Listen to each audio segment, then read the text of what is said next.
Ministro da Educação Abraham Weintraub explica com sucesso o investimento que foi feito. Há uma semana, Meca anunciou a retenção de 30% do orçamento para verbas de custeio e investimentos das instituições federais. Abraham Weintraub diz que liberação da verba retida depende da reforma da Previdência e da retomada da economia. Quanto aos novos campi, estruturas, escolas, ônibus, esse investimento está sendo feito, investimento em vários aspectos, de forma mais eficiente, mais barata, é por isso que a gente está conseguindo. Esses 230 milhões que sobraram o ano passado para aumentar instalações e colocar painéis fotovoltaicos é fruto dessa eficiência que a gente está buscando. Os ganhos são expressivos, as reduções de custos são expressivas e elas estão abertas para quem quiser ver. O diploma digital, assim como a carteirinha digital, é o futuro, não tem como escapar disso. Acabou a era do papel, só dificulta, só gera estorvo, só gera prejuízo e beneficia só as pessoas que vivem de fazer carimbo, bater carimbo e lançar. E aumenta inclusive a quantidade de fraudes. Então eu não consigo ver retrocesso, não consigo ver como o Brasil não caminhará para ter o diploma digital e a carteirinha digital. Assim como o programa Conta Pra Mim, ele está amalgamado na essência do que representa o governo Bolsonaro. O governo Bolsonaro ele prevê a valorização da família, o resgate de valores, a defesa das crianças, da inocência das crianças, a busca de técnicas científicas, contar a história para as crianças, melhora, cientificamente comprovado, o desempenho escolar dos jovens, dos alunos. Então, assim, essa é a essência do governo Bolsonaro. Além de resgatar os valores, tem uma abordagem técnica e científica para referendar tudo que a gente faz. Estamos ampliando, o senhor está correto, o Brasil com 8%, a gente vai ampliar para pelo menos 15%. É pouco, mas a gente está revertendo a tendência de total abandono dos cursos técnicos no Brasil. Curso técnico significa um ofício na mão.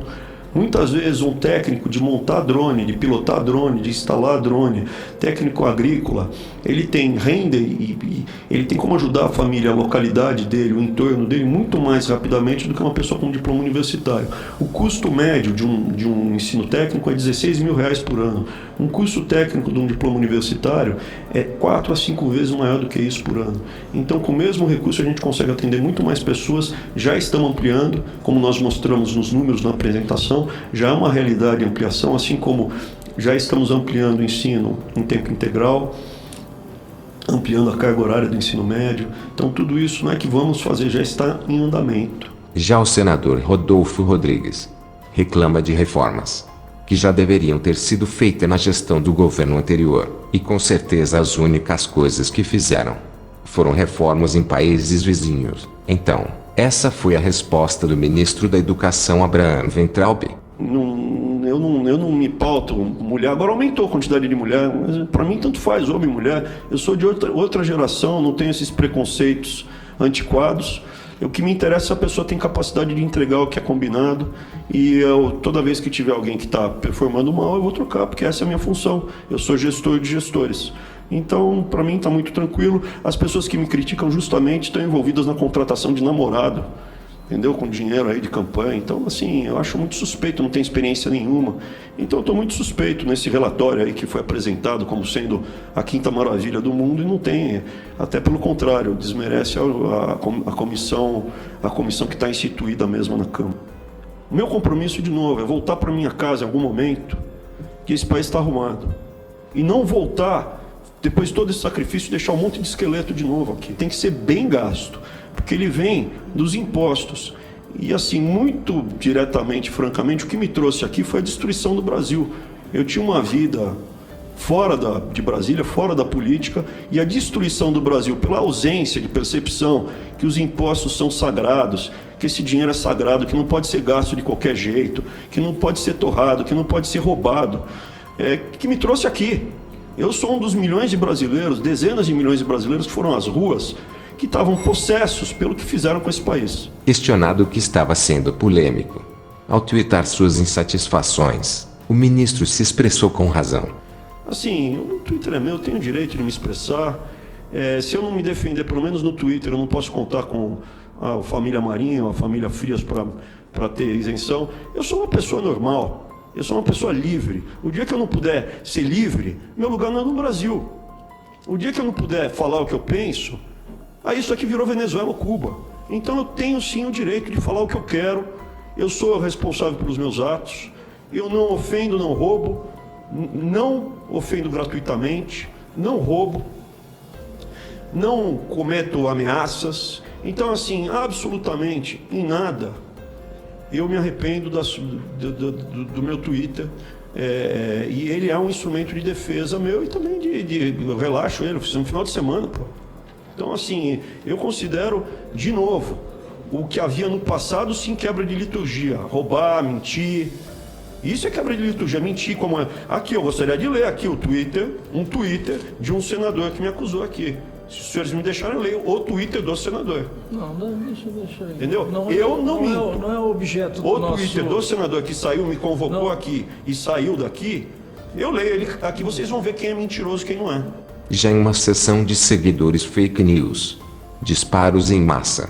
Olha o que aconteceu. Eu concordo com a senhora, entendeu? O que está rolando aqui nessa situação, o que está acontecendo nessa situação, quando eu fui cumprimentado pelo Gabeira que está aqui sentado aqui, ele me chamou de favelado, entendeu? Mentira! Você me chamou... Eu tenho cara do quê? Só porque eu sou negro? Eu menti? Peraí. Eu menti que eu tô mentindo?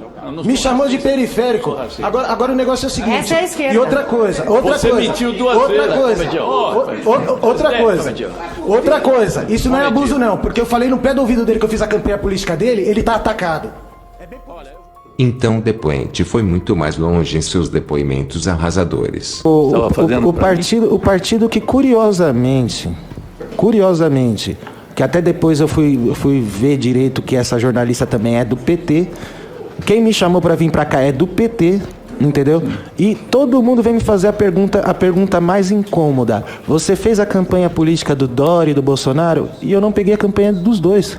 Tanto que eu sentava... Mas a M4, o senhor trabalhava com a M4? Agora deixa eu responder. Tanto que eu até chegava e conversava com todo mundo, com o pessoal que trabalhava comigo, o pessoal do bar, que eu parava no bar para comer, para beber. Falava, pô, mas caramba, né? A gente tá fazendo campanha de todo mundo. Bolsonaro não rolou aqui pra gente. É o único que não fazia, né? A gente tava achando estranho que o cara não tava fazendo... Não, você me desculpa aqui, mas a gente tava achando estranho que ele não tava fazendo campanha. E o Dória também não tava fazendo campanha, mas tinha gente do partido dele que tava fazendo campanha, entendeu? Mas assim, de uma certa maneira o senhor me interrompeu, o que eu tava dizendo. Não, mas eu tava fazendo uma colocação. Outra pergunta. Mas eu não terminei de responder. Não, eu é que digo o ritmo. É ainda conforme... sim, exatamente. Quem é testemunha aqui é o senhor, não sou eu. E aí ficou bem claro que o partido do PT é muito criminoso quando se trata de disparos eleitorais. Eu identifiquei, falei e direcionei principalmente para o senhor. Para mim? Então assim, o prejuízo que toda essa história me deu, nenhuma empresa está me contratando. Toda empresa que eu bato, eles não me contratam. Eles colocam no Google, porque a jornalista colocou meu nome no Google e acabou com meu nome no Google, eu não consigo um serviço registrado, eu não consigo pagar minha própria insulina. A minha insulina é o quê? 200, 300 reais, eu não tenho dinheiro para pagar minha própria insulina. A questão não era você ou o Senado pagar a passagem para que eu viesse para cá. Se me chamasse da maneira que chamasse, se eu tivesse dinheiro eu via com o maior gosto. O problema é que eu não tinha condições. Por quê? Porque a própria jornalista acabou com o meu nome inteiro. Colocou no jornal falando coisa que eu não tinha nem falado. Falando que eu estava fazendo campanha do Bolsonaro e eu não tinha feito, do Dória que eu não tinha feito. O prejuízo que essa jornalista e a Folha de São Paulo me deu, junto com o Partido Trabalhista Brasileiro, é um prejuízo, absurdo. Eu sou uma pessoa de esquerda. Eu sempre votei no PT. Eu sou uma pessoa de esquerda. Eu sempre votei no PT. Para definir essa história suspeita e deixar bem claro quem é quem, chegou um depoimento mais importante. E algo me comoveu aqui, senador Ângelo Coronel. O senhor Hans Iver disse que depois da matéria irresponsável da senhora Patrícia Campos Melo, ele não consegue mais emprego, não consegue sequer dinheiro para comprar insulina uma vez que ele é diabético. Na minha opinião, nós temos que convocar a jornalista Patrícia Campos Melo para estar aqui presente. Não, convocar. Nós temos que convocá-la para estar aqui presente, porque é óbvio e certo que o jornalismo é essencial para a democracia. E justamente por ser essencial à democracia que o jornalista também tem as suas responsabilidades e os seus deveres. E aí, senhor presidente, hoje o tiro saiu pela culatra. O Partido dos Trabalhadores que trouxe o senhor Hans River aqui, achando que ia prejudicar o presidente Jair Bolsonaro, foi o contrário. Agora, partindo para o assunto da semana passada, senhor presidente, essa CPI, e qualquer CPI ou CPMI, ela tem poder de investigação. Isso está na nossa Constituição Federal, aqui no artigo 58, parágrafo 3º, já foi decidido inúmeras vezes pelo próprio STF, está no nosso regimento, ou seja, CPMI e CPI têm poder de investigação. Isso é um fato. Assim, da mesma forma que, por exemplo, um delegado não pode abrir um inquérito sem justa causa ou sem fato motivado, um parlamentar também não pode usar essa CPMI para satisfação dos seus anseios particulares. Se não tiver justa causa ou o fato não for motivado. Mas o caso concreto, e eu fiz essas duas premissas porque eu quero falar sobre esse caso concreto, é o seguinte: o deputado Alexandre Frota protocolou na Polícia Federal e protocolou nessa comissão este requerimento que está em minhas mãos, pedindo a quebra de sigilo de alguns perfis que se utilizam de pseudônimos no Twitter. Veja bem,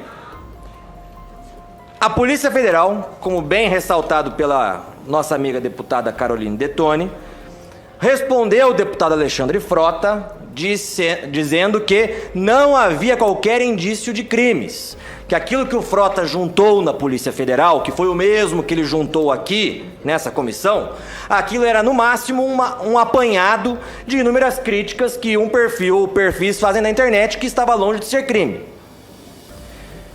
O deputado Alexandre Frota, mesmo com a negativa da Polícia Federal, protocolou nessa comissão um requerimento que foi aprovado, que é esse que eu juntei em minhas mãos, um requerimento que foi aprovado, pedindo a mesma coisa que ele havia pedido para a Polícia Federal, ou seja, a quebra do sigilo desses perfis do Twitter que são pseudônimos. Acontece, senhor presidente, que no artigo 19 do nosso Código Civil está lá: pseudônimo adotado para atividades lícitas, como é o caso, goza da proteção que se dá ao nome. Nosso Código Civil, direitos de personalidade. O STF, no caso do livro que um autor usava o pseudônimo Eduardo Cunha, o STF decidiu, no agravo regimental na reclamação 26884, a ministra Rosa Weber decidiu que no nosso ordenamento jurídico é possível utilizarmos de pseudônimos, como foi inclusive em toda a história do Brasil, né, com inúmeros artistas usando pseudônimos. Veja só, a própria jurisprudência do STF, a nossa Suprema Corte já decidiu que as CPIs, no desempenho de seus poderes de investigação, estão sujeitas às mesmas normas e limitações que incidem sobre os magistrados, quando no exercício de igual prerrogativa. Ou seja, as normas que incidem sobre os magistrados também incidem para nós, deputados e senadores membros dessa CPI. E também,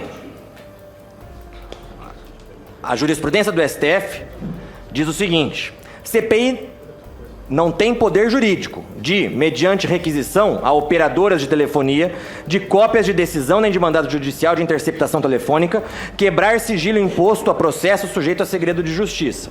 Este é oponível à CPI, representando expressa limitação aos seus poderes constitucionais. Decisão no mandado de segurança 27483, decidido pelo STF.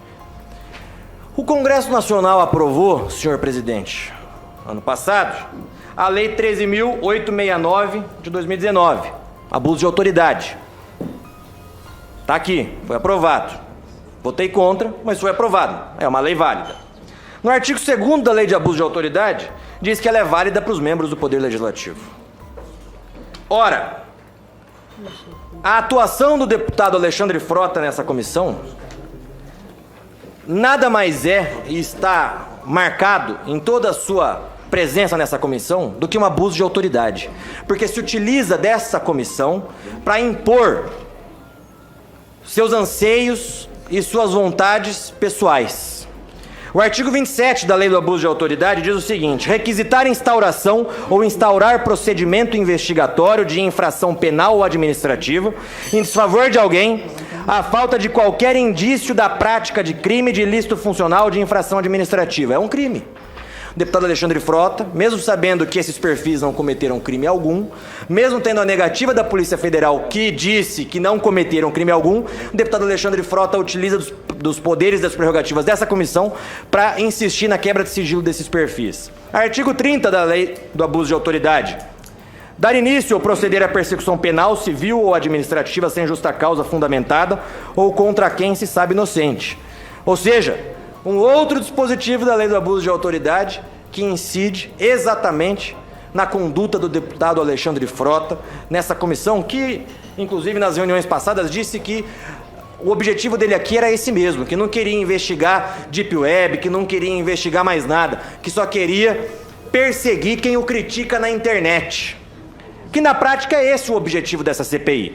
Que, infelizmente, alguns deputados e alguns senadores utilizam essa CPI para, como o deputado Alexandre Frota, perseguir quem o critica na internet. Então, quero deixar aqui registrado que estamos finalizando uma representação perante o Procurador-Geral da República, solicitando que o deputado Alexandre Frota seja enquadrado na Lei de Abuso de Autoridade pelas condutas que eu narrei agora há pouco, porque essa comissão ela também tem responsabilidades. Como eu disse, nas próprias decisões do STF, aquilo que é válido para os magistrados também é válido para a gente. A gente não pode, como membro da comissão, utilizar essa comissão ao nosso bel prazer.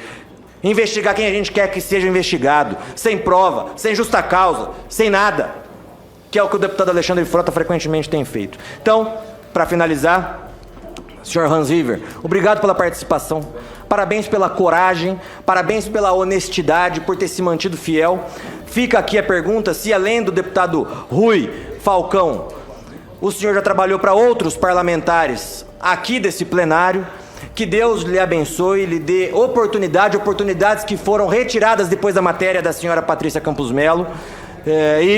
Então comunico aqui, senhor presidente, que nós ingressaremos com essa representação com o deputado Alexandre Frota. Finalizando, a Rede Gay Bros não cansa de reportar fake news. Globo faz uma armação para o pessoal da investigação, divulga, porteiro para mim, que eu não estava na Brasília, e agora descobriram que a voz não é do porteiro.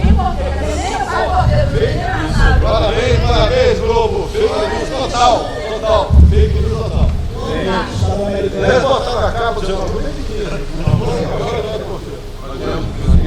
Uma coisa é certa: conhecereis a verdade, e a verdade vos libertará. Não confie em todas as notícias que você escuta na Rede Gay Bros. Procure saber se realmente é verdade. Recordar é viver. É ficar esperto para nunca mais deixar acontecer. Investigue, informe-se para ter certeza que nessa próxima eleição você estará votando em um candidato ficha limpa. Não deixe que a maioria dos políticos que ainda estão sendo investigados e protegidos pelo foro privilegiado venham derrubar a Operação Lava Jato. É o único jeito de colocar gente honesta no poder. Fazendo desta forma, além de você começar a pagar um imposto justo, terá do governo serviços de no mínimo 100% de precisão.